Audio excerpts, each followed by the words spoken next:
मुस्तबा Khamenei Iran के supreme leader ने Donald Trump को एक बड़ा संदेश दिया है और एक बड़ी शर्त रख दी है डोनाल्ड ट्रंप के सामने, जिसे अमेरिका के नहले पर ईरान का दहला माना जा रहा है। डोनाल्ड ट्रंप के नहले पर मुस्तबा खामेनेई का दहला माना जा रहा है और साथ ही आपको यह भी बताएंगे कि आखिर क्यों डोनाल्ड ट्रंप ने ये जो पिछले 48 घंटे से हमले रोके, इसकी वजह क्या है। देखिए, एक बहुत बड़ा दावा जो कि ईरान की तरफ से किया गया है। कल ही ये दावा सामने आ गया था, लेकिन इसका थोड़ा सा एनालिसिस करना जरूरी है।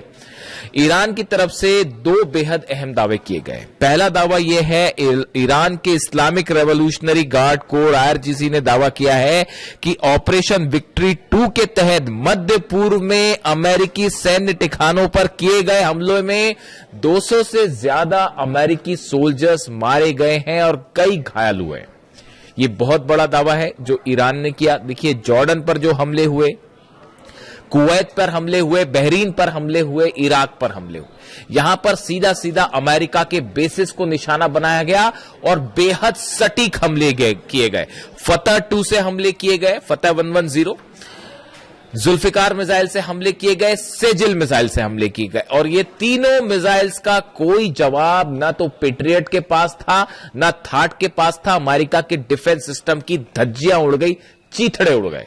हमने आपको यही दावा किया था। देखिए, हम कैजुअलिटी के बारे में कोई दावा नहीं कर रहे, लेकिन हमने एक और दावा किया था। मैंने खुद ने आपको यह दावा कर बताया था कि जो खबरें हैं, जिस नेचर की स्ट्राइक करी है, जिन मिसाइल्स की स्ट्राइक की है, जिस प्रिसीजन के साथ स्ट्राइक की है, उससे लगता है कि अमेरिका के कई जेट्स तबाह हुए हैं, खासतौर पर जॉर्डन में।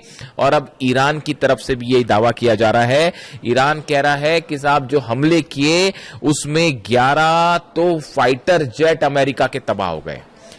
जॉर्डन में जो फाइटर जेट के बेस पर हमला हुआ था, वो मिसाइल ठीक उस हैंगर के ऊपर गिरी थी जहां पर फाइटर जेट्स खड़े थे अमेरिका के, वो तबाह हुए हैं। कुवैत में बड़ी जो है वो तबाही हुई है। कुवैत में भी जो फाइटर जेट के हैंगर थे वो तबाह किए गए। अब ईरान दावा कर रहा है कि हमने 11 अमेरिका के फाइटर जेट्स तबाह कर दिए हैं, जिसमें F-15 फाइटर जेट शामिल है, एक P-8 है, इसके अलावा C-17 ट्रांसपोर्ट विमान है, वो शामिल है और 8 से ज्यादा जो है रिफ्यूलिंग टैंकर शामिल है। मतलब ये आंकड़ों को अगर आप जोड़ लें तो ये अच्छे खासे नंबर हो जाएंगे। देखिए, ये पिछली बार भी हुआ था इस तरह से कि हमने कहा था आपको कि 30 से ज्यादा प्लेन्स तबाह हुए। अमेरिका के नंबर्स जो है वो 42 निकल के आए और अब देखिए ईरान के ये दावे हैं, इनको लेकर सैटेलाइट इमेजेस भी सामने आनी शुरू हो गई हैं। इतनी आसानी से डोनाल्ड ट्रंप पीछे नहीं हटते। ये जो हमले हुए उसके पीछे की एक पूरी कहानी है कि आखिर क्यों डोनाल्ड ट्रंप ने ये हमले रोके, हम उसका भी जिक्र करेंगे। देखिए, एक बड़ा संदेश आया है मुस्तबा खामेनेई का, जो कि डोनाल्ड ट्रंप के नाम सीधा सीधा संदेश ये माना जा रहा है और उसमें ईरान ने ये कहा है कि अगर किसी भी तरह की बातचीत करनी है अमेरिका को, या किसी भी तरह से सीज फायर की बात करनी है, तो अब उसकी पहली शर्त यह है कि लेबनान में पूरी तरह से शांति होनी चाहिए, इजराइल के हमले रुकने चाहिए, इजराइल की सेना बाहर जाए। ये जो सीज फायर करते हैं और उसके आड़ में नेतन्याहू जो हमले कर रहे हैं लेबनान में, ये जब तक नहीं रुकेंगे तब तक कोई बात नहीं। ये सीधा सीधा संदेश मुस्तबा खामेनेई ने डोनाल्ड ट्रंप को दे दिया है कि आपसे बात ही तब होगी जब आप लेबनान में पूरी तरह से मसला खत्म, या अमेरिका ये जो इजराइल की फोर्सेस है इसको बाहर भगाइए यहां से पहले, और नेतन्याहू के हमले रुकवाइए, और ये जो सीज फायर के नाम पर धोखा देते हैं इस तमाशे को बंद करवाइए, वरना कोई बात नहीं। देखिए, अब जंग में ईरान ने लीड बना ली है। ये जो जहाज ठोके हैं, पेट्रियट सिस्टम के ऊपर मिसाइल गिरी है। ये तमाशा रूस भी देख रहा है, चीन भी देख रहे हैं और हंसी उड़ाई जा रही है डिप्लोमेटिक सर्कल में कि ये अपने बड़ा दम भरते थे पेट्रियट और थार्ड का, ऊपर मिसाइल मारी गई है साहब, सीधी सीधी मिसाइल्स गिरी है, पेट्रियट और थार्ड सिस्टम तबाह हो गए और इतना बड़ा नुकसान हुआ। इस जंग का सबसे बड़ा नुकसान हुआ, यही वजह है डोनाल्ड ट्रंप पीछे हटा है, वरना पीछे नहीं हटता। बैठक होती है व्हाइट हाउस में, मैं आपको एक वीडियो में पहले भी बता चुका हूं। व्हाइट हाउस में बैठक हुई, पीट हेग्सेट शामिल थे उसमें, डैन केन्स शामिल थे, अमेरिका के तमाम अधिकारी शामिल थे। उसमें बताया गया कि जो नुकसान हुआ है और कैसे पेट्रियट और थार्ड सिस्टम मिसाइल्स खत्म हो रही है, सिर्फ 900 मिसाइल्स बची है अमेरिका के पास। एक महीना में सिर्फ 20 मिसाइल बन पाती हैं, और जिस तेजी के साथ ईरान हमले कर रहा है तो उसमें तो एक महीने के अंदर पूरा डिफेंस सिस्टम ही खत्म हो जाएगा। इसलिए रुके ये हमला करने से। और दूसरी चेतावनी आ गई है ईरान की तरफ से कि नेटो के जितने बेसेस है सबको ठोका जाएगा, चाहे वो तुर्की में हो, चाहे इटली में हो, चाहे जर्मनी में हो। मैं आपसे उस पर चर्चा कर चुका हूं, इसलिए इस पर बात नहीं करूंगा। तो ये 6 बेसेस ऐसे हैं नेटो के जहां पर न्यूक्लियर वेपन्स होने की बात कही जा रही है। वो सब के सब खुर्रमशहर 4 के निशाने पे, और जेलेंस्की को भी जवाब मिलेगा। अभी जो कैस्पियन सी में जहाज जलाया है ईरान का, उसका जवाब जो है वो खुर्रमशहर 4 रेडी है, और वो 5 वाला वर्जन भी जो है वो शायद पहली बार अब यूक्रेन पर ही टेस्ट किया जाए, और वो 100% यूक्रेन को जवाब मिलेगा। आप लिखवा लीजिए, चाहे तो कैस्पियन सागर में जवाब मिलेगा, और या फिर जो है सीधा मेनलैंड पे हमले का जवाब मिलेगा। तो बैठक हुई, बैठक में यह तय किया गया कि भाई अभी जो असेसमेंट हुआ कि कितना नुकसान हो रहा है, उसमें यह बात निकल के सामने आ गई कि अगर आप लॉन्ग रेंज वॉर करते हैं, लंबी जंग की तैयारी करते हैं, पहली बात तो देखिए ईरान में वो रैपिड वेनेजुएला समझने की गलती कर रहे थे, तमाम समझाने के बाद भी कि उसको वेनेजुएला मान के चल रहे थे। वो ईरान ने समझा दिया क्या है हकीकत। अब वो है वॉर स्ट्रेटेजी पूरी तरह से गड़बड़ा गई है। अमेरिका के जो सीनेटर्स हैं अपोजिशन के और जो कांग्रेसमैन है, उनके बयान सुनिए। डोनाल्ड ट्रंप की ऐसी तीखी आलोचना उनके प्रेसिडेंट बनने के बाद से नहीं हुई, और यह कहा जा रहा है कि मिड टर्म पोल हारना तय है डोनाल्ड ट्रंप का। उनके जो सीनेटर्स हैं अपोजिशन, वो सवाल उठा रहे हैं कि ये क्या घटिया रणनीति लेके आप वॉर में गए। ना तो आप जीत पा रहे, ना आप बाहर निकल पा रहे, ना ईरान के अंदर जा पा रहे, ना हॉर्मुज कैप्चर कर पा रहे, ना लीडरशिप चेंज कर पा रहे, ना ईरान की सेना का मुकाबला कर पा रहे। तो कर क्या पा रहे, फिर जंग करने के लिए किस लिए गए थे? हकीकत यह है कि अब इस जंग में ईरान ने जबरदस्त लीड बना ली है। ये उसी दिन तय हो गया था जिस दिन अली खामेनी साहब पे हमला किया गया था। मेरे पे लोग सवाल उठाते थे जिस दिन अली खामेनी साहब का असैसिनेशन हुआ, उसी दिन जो मेरा पहला वीडियो था 28 तारीख को असैसिनेशन के बाद का, उस वीडियो में मैंने कहा था कि आप देखिएगा ईरान ये जंग कभी नहीं हारेगा। और आज 5 महीने बाद आप कहां खड़े हैं? हॉर्मुज के गेट पर जो है वो पहरेदारी करते खड़ी हुई है अमेरिका की सेना। सच है या नहीं बताइए? क्यों नहीं एंटर कर लेते हॉर्मुज में? अंदर एंटर करिए। अबू मेहदी ऐसी मार मारेगी ना कि एक भी जहाज नहीं बचेगा। वो जहाज पीछे खींचने पड़ गए। ये जो दूसरे दौर की हवाई फायरिंग करी, इसमें जो फाइटर जेट से हमले किए गए, वो हमले के पहले वो जो जहाज खड़े थे वो पहले आगे खड़े थे, उन सबको पीछे खींचना पड़ गया। वो 1000 किलोमीटर की रेंज के पीछे करना पड़ गया, वरना अबू मेहदी ऐसा मार मारते कि जहाज नहीं बचते। और हॉर्मुज में वो आप देखिए एक टैंकर फिर तबाह हो गया, कल पार करने की कोशिश कर रहा था उस रास्ते से जो कि ईरान ने मना कर रखा है। नीचे माइन लगी हुई है, फट गई माइन, जहाज हो गया तबाह, बाबल मंदेब अलग बंद हो गया है। तो ये कई बार क्या होता है, देखिए जरूरत से ज्यादा घमंड करना, अपने आप को चैंपियन समझना है ना, कि बस हम ही सब कुछ आज इसको तबाह कर देंगे, कल उसको तबाह कर देंगे, तो एक ना एक दिन शेर को सवा शेर जरूर मिलता है। और यहां तो बहुत भारी शेर मिल गया है, मतलब भागने का रास्ता। अब वहां पे प्लानिंग चल रही है, वॉशिंगटन डीसी में व्हाइट हाउस में प्लानिंग चल रही है कि भाई ईरान की जंग से इज्जत बचाते हुए कैसे बाहर निकला जाए। अरे काय की इज्जत बचाओगे साहब? वो चाइना ने आपका एक एक चीज आपकी समझ ली है कि कैसे आपका तोड़ है। F-35 फाइटर जेट का तोड़ क्या है, F-18 का तोड़ क्या है, टॉम हॉक मिसाइल गिर गई और तो और छोड़ दिया। इससे बड़ी बात और क्या होगी? वो ईरान जो मलबा दिखा रहा है टॉम हॉक मिसाइल का, टॉम हॉक मिसाइल को मार के गिरा देने का मतलब आप समझते हो? वो सिर्फ मामला ईरान अमेरिका तक नहीं है।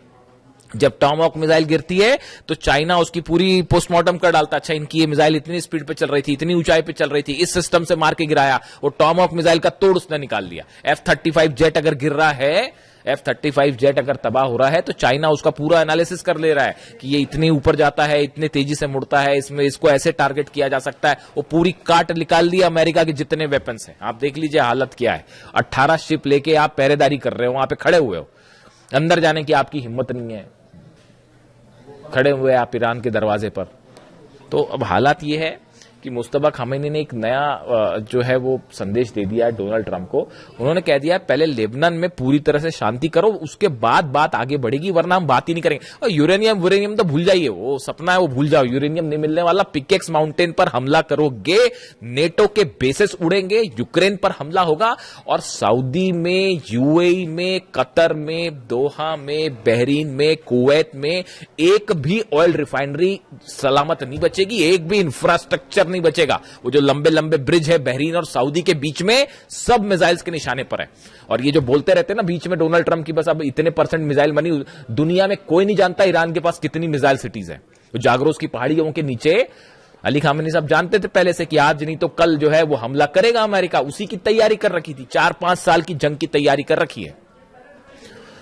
और अब तो भयंकर लीड बना लिए साहब, भयंकर लीड बना लिया। आपको क्या लगता है इजराइल हमला अगर ईरान अगर हार रहा होता या दब रहा होता तो अब तक इजराइल तो कूद गया होता जंग में। उसको पता है कि अगर जंग में आप कूदोगे उसके बाद तेल अवीव पे और हाइफा में ऐसे हमले होंगे इस बार कि मतलब रुकेगा भी नहीं वो मामला। तो अभी वो प्लान चल रहा है एक और, फिर जा रहे नेतन्याहू जी जा रहे हैं मिलने के लिए डोनाल्ड ट्रंप से, और वहां जाके देखते हैं मुलाकात में क्या होता है। वहां पे एक नया फिर प्लान, नया षड्यंत्र शायद जारी हो कि अब ऐसे हमले करेंगे वैसे हमले करेंगे अभी। लेकिन एक नई थ्योरी चल रही है, इस पे अलग से बात करेंगे। वो यूक्रेन ये जो बैठक हुई जिसकी मैं जिक्र कर, अच्छा पहले मुस्तफा खामेनी साहब की बात कर लें। इन्होंने जो ये संदेश दिया लेबनान वाला, इसको गेम चेंजर माना जा रहा है। वो जो है उन्होंने कहा हम अपने न्यूक्लियर प्रोग्राम पे कोई बात नहीं कर रहे, हम स्ट्रेट ऑफ हॉर्मुज पे बात ही नहीं कर रहे, वो तो बंद है, वो कोई नहीं खुलवा सकता। ईरान की परमिशन के बिना खड़ा हुआ अमेरिका, 5 महीने से खड़ा हुआ, स्ट्रेट ऑफ हॉर्मुज बंद है। वो जब ईरान का मन करता है खोलता है, जब मन करता है बंद कर देता। क्या कर पाए आपके एयरक्राफ्ट कैरियर दुनिया के? अब्राहम लिंकन क्या कर पाए और जेरल्ड आर फोर्ड क्या कर पाए? और वो लॉन्ड्री में आग लग गई तो भग लिए, वो अलग। तो बेइज्जती हो रही है वो अलग हो रही है, सैनिक मर रहे हैं, थार्ड सिस्टम तबाह हो जा रहा है, जहाज में आग लग जा रही है, हरा पानी रहे, हरा तो छोड़िए खुद ही पिटे जा रहे हैं। क्या कि सुप्रीम पावर दुनिया की, सबको समझ में आ गया कोई सुप्रीम पावर नहीं है भैया। और मिसाइल के मामले में Iran is the new supreme power of the world, super power of the world, इसमें कोई शक नहीं है। वो कई लोग फिर अभी भी इस तरह के मैं सवाल देखता हूं कि रूस मदद कर रहा है और चाइना मिसाइल में मदद कर रहा है। ईरान को मिसाइल के मामले में किसी की मदद की जरूरत है? अभी भी आपको लगता है कि किसी और की मदद की जरूरत है? हाँ, मान लिया सैटेलाइट की मदद मान सकते हैं हम, सैटेलाइट मदद कर रहा है रूस, चीन सैटेलाइट से मदद कर रहा है, क्योंकि सैटेलाइट प्रोग्राम है नहीं तो बैन कर रखा था आपने, वरना वो ईरान बताया ईरान को आप ये बैन्स वैन हटा लीजिए, उसके बाद देखिए ईरान कैसे तेजी से तरक्की करता है। वो ह्यूमन ब्रेन बना लिया उसने, एक वो जो खबर बताई थी मैंने आपको, ह्यूमन ब्रेन की सेल्स बना के एक आर्टिफिशियल ब्रेन बनाने, मतलब वहां पे जो है आप देखिए ईरान में जो साइंटिस्ट हैं कितनी तेजी के साथ काम कर रहे हैं। ये तब है जब वो 30 साल से बैन लगा हुआ है, तो हाहाकार मच जाता है दुनिया में। जरा से जो है बैन्स लगते हैं, कहीं कोई टैरिफ लग जाता है तो हाहाकार मच जाता है। और 30 साल से वो अली खामेनी साहब का ईरान जो है वो 30 साल से बैन भी झेल रहा है, उसके बाद भी देखिए आज घुटने पे हैं सबके सब।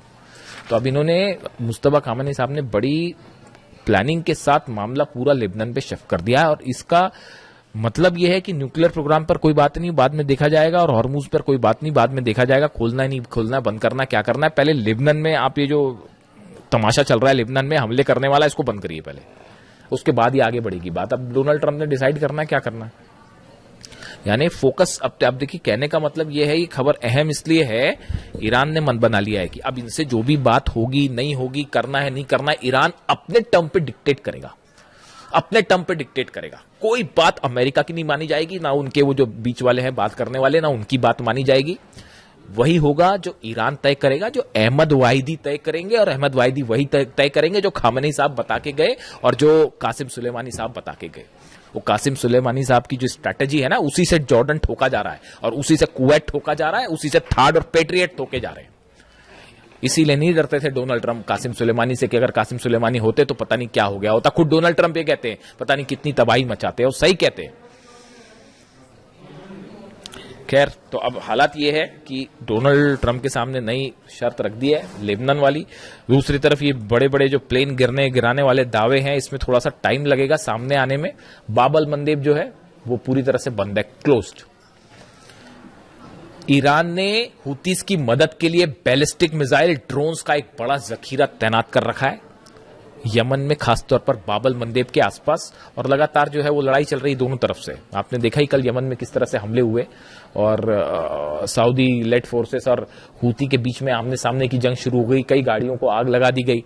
जिस तरह से ऑयल रिफाइनरीज पर सऊदी पर हमला हुआ, पूरी दुनिया देख रही है। सबसे बड़ी जो आपकी जो ऑयल रिफाइनरी है अरामको, उसकी एक यूनिट पर जिस तरह से मिसाइल्स गिरी हैं, बैलिस्टिक मिसाइल, पूरी दुनिया देख रही है किस तरह से यानबू में और दूसरी एक जगह जो है वो हमले हुए, और उसको कोई नहीं रोक पाया। तो अमेरिका तो फेल है ही पूरी तरह से, वो अपनी रक्षा नहीं कर पा रहा, तो सऊदी की रक्षा क्या करेगा। और ये प्लान चल रहा है, देखिए प्लान चल रहा है। खुद नहीं लड़ सकते तो बोले क्या एक नया मोर्चा खोल देते हैं, यूक्रेन को लड़ाओ ईरान से साहब, हथियार हम देंगे वहां लड़ना, ताकि हमारे बेस पे हमला नहीं। आपने क्या समझ रखा है ईरान को, और क्या समझ रखा है अहमद वाहिदी साहब को? यूक्रेन हमला करेगा तो वो क्या जॉर्डन पे हमला रुक जाएगा? अहमद वाहिदी साहब ने, जो मेरे पास जो जानकारी है, ईरान की सेना ने, IRGC ने अपना टारगेट तय कर रखा है, पूरे अरब से अमेरिका को बाहर निकालो, ट्रंप की सेना को बाहर निकालो, उसके बाद देखा जाएगा। इस टारगेट के साथ काम कर रहे हैं। और डोनाल्ड ट्रंप की कोशिश जो यूक्रेन वाला है उस पर अलग से बात करेंगे। वो यूक्रेन को भिड़ाने की कोशिश है ईरान से, सऊदी को भिड़ाने की कोशिश वहां पे जो है हूती को वहां मैनेज करने के लिए सऊदी को भिड़ा लो, यानी खुद पीछे रहो, हथियार देके दूसरे को लड़ा जाए, ये प्लान चल रहा है। लेकिन अभी हालात ये है, ईरान ने बड़ी लीड बना ली है। अब ये जो शर्तें रखी हैं मुस्तफा खामेनी साहब ने, इसका क्या होगा, बाबल मंदेब का क्या होगा, हॉर्मूज का क्या होगा, एक बड़ी जंग की तैयारी फिर शुरू है अमेरिका की तरफ से भी, इजराइल की तरफ से भी। इजराइल की एंट्री भी जल्दी हो सकती है, अगले 1 से 2 दिन में 30 तय हो जाएगी कि मामला जंग की तरफ, बड़ी जंग की तरफ। ईरान जान रहा है कि हमला होगा, आज नहीं तो कल फिर से हमला होगा, और किस रूप में होगा ये देखने वाली बात है। जो भी अपडेट होगा आप तक पहुंचाऊंगा। Thank you so much.